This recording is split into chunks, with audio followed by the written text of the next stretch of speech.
There's quite a bit that gets lost in time. So context is super important for a lot of the things that I teach. I want to give a little bit of context, and I also want to give some drills that are going to make the standing arm lock work. So there's a bent, there's a straight, there's wakikatame. There's a lot of things. The Gracie Jiu-Jitsu syllabus involves if this hand was on my shoulder and it bends, go ahead and bend, and I lock it. That's a thing. All right, so that's a thing for a reason. Now, I really want to make this very clear so that you know why it works, when it works, and how you can make it work for you. Because you can make it work on the ground too, but I don't care about the ground. I care about this, right? I care about our feelings, you, me, together. What I want you to concentrate on with this one is if my partner could put a hand on my shoulder, that means he has to be 1 arm's distance from me in general. So the big key for this one is there's no version of me that if I don't know the person, my weight's not in my toes and my knuckles aren't in my eye line. That's important because right now when he goes to put a hand on my shoulder, I've got something there, okay? Maybe I don't like being touched. That's a thing. You don't have to have somebody grabbing onto you and talking to you and they're drunk in a corner. Anytime somebody goes to put a hand on my shoulder, freeze here. Don't hold anything just yet. The idea is my forearm is connected to him, okay? All I'm going to do is step away. I don't have to be there. The reason we get this lock is because the partner holds on to you and won't let you leave. So remember those words. Anytime I'm in the guard and the person's not doing anything, I'm going to stand up and walk away.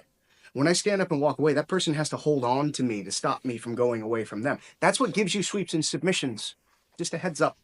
You don't make them happen by going to the gym and doing leg presses all day. Your job was to back and weigh and move and build a frame, and the partner is the one holding on to you.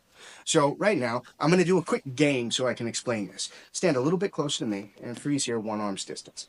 The very first and most important thing, weights in the toes, knuckles in the eye line. If my partner touches, all I'm going to do is keep my hand here. Now, if he's here and decides he's going to push across, my weight is going from my right, I like that, my right foot equals my left forearm. If he starts to push across in any way and I'm late, it can be used against me. So before we even escalate a situation, the idea is just dropping into a neutral base. Anytime I don't know who you are, I'm not going to stand like this. Just here. My feet are just outside my hips and more weight's in my toes. My knuckles are in my eye line. I'm expressive and I'm talking like an Italian. So from here with your partner, when I'm standing here, my partner puts a hand on my shoulder and my forearm connects. My right foot equals my left arm. Push. Push, push, push, push, push. Not a thing anymore, okay? What if my partner decided to put me in a headlock? Go. Jesus, son, the arm we're working with. Sorry. Tap, you win. What if my partner decided to pick my nose with that arm? Thank you. Context, Jesus. Right now, anytime the hand is on my shoulder, hand on my shoulder. Oh, I don't like that. Please leave me alone. From here, if he decided to put me in a headlock, I can guide that across. If he decided to pick my nose, I can guide that across. So through connection, weight distribution, and control of the middle, I don't have to be an athlete. But it's will, so he has another hand. So let's talk about the other hand because we're already here. Step a little bit closer. Anytime somebody puts a hand on my shoulder, hey, I don't like being touched. What if he decided to touch me with that hand? What if I said I don't like being touched? Whole thing to talk about, but not this video, Will. So he's going to put a hand on my shoulder, freeze. My hand is just connected. I'm never putting a C-clamp on the tricep. Bicep, never putting it on the bicep. It's always a monkey grip, okay? This forearm connection is more important than this. So the secondary game to play on this one, push through, hard to push through. Continue pushing through hard. I lift my elbow and I guide, okay? Under, hard, C-clamp, and I guide. We're going to cover distance to manage damage on this one. When he goes for that headlock, go. I don't like being headlocked. When he goes to pick my nose, I don't like it when you pick my nose. Come back, please. Now, freeze here. Let's make it shorter for the internet. Right now, hand on the shoulder. I don't have to be here at all. I can always back away and say, I really don't like it when people touch me. Please leave me alone. Verbal de-escalation is a thing. Look it up. My God. Now, hand on the shoulder. Freeze. Hold the gi.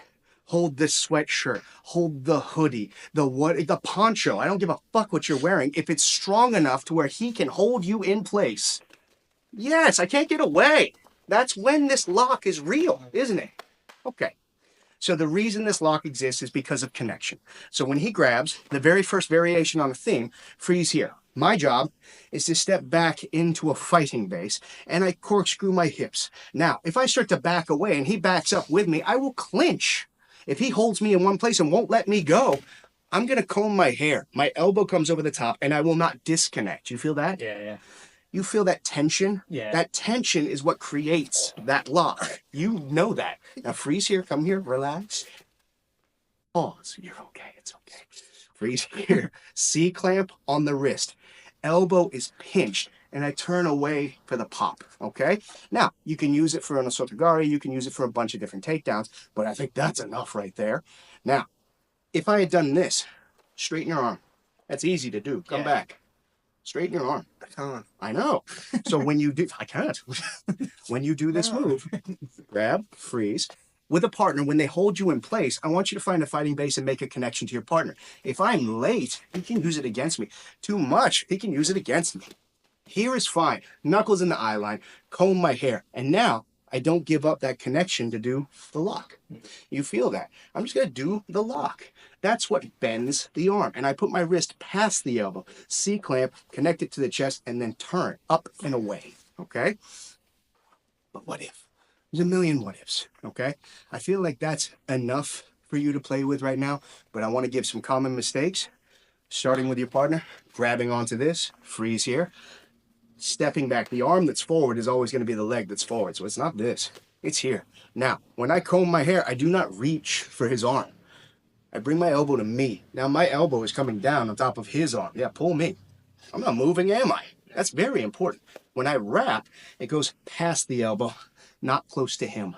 Past the elbow. Pinch it tight to you and turn for the tap. Be careful with your partner. They might not know what's coming, and this comes on very fast when you do things correctly. So as an addendum off of this, if my partner grabs on, from here, any point in time that I'm connected to my partner, so two things can occur. When I start to move away, he comes with me. He's clinch. It's fight. He's not letting you go, and he's not. If he let go and you can walk away, you don't have to fight. The reason I get this is because he won't let go. Now, what distance is more manageable for me? Touch my face. It's terrible for me. That's why my hands are up to begin with. Now, if I'm trying to go away and he just starts coming with me, body fold takedown. There, your question has been answered. Now, what about this one? When I'm here, as I do the move, what if he lets go? When he lets go, the arm is still here, right? Now, the trick is, that was perfect. He's trying to pull that arm out. Freeze here. If I'm just this, he can easily swim the arm through or pull the arm out.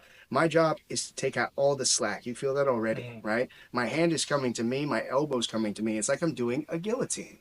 So I'm not actually hugging the arm so much as I'm lifting my thumb to my shoulder and pinning my hand. You feel that, don't you? Okay. So from here, to achieve this lock, move your hand for safety. Pause here. Set up step, leg comes across, C-clamp, and I turn my body. You feel that. Yeah. My forearm is just here on the elbow. It's not past his elbow. It can be slightly passed towards the armpit, but mostly it's sitting on that elbow. Boom. From here, my thumb is pulling up to my shoulder. He feels that already. Nice and tight to my chest. And if I do this motion, all he has to do is walk that way to relieve the pain. So I don't allow him to walk by doing that. If you want to practice this with a partner multiple ways, make sure that they know how to do a forward roll, break fall over their far arm. From here, to alleviate pain, I'll walk up a little bit higher, up by the shoulder. I take a setup step forward, and off of that, when the leg comes across, my partner can do a forward roll and a break fall. So, context-wise, can you stand up one more time, please? The hand is on the shoulder. I don't like this. Maybe he grabs on. Maybe I'm trying to go away. Maybe when I go for the lock, he lets go. When he lets go, you felt that already.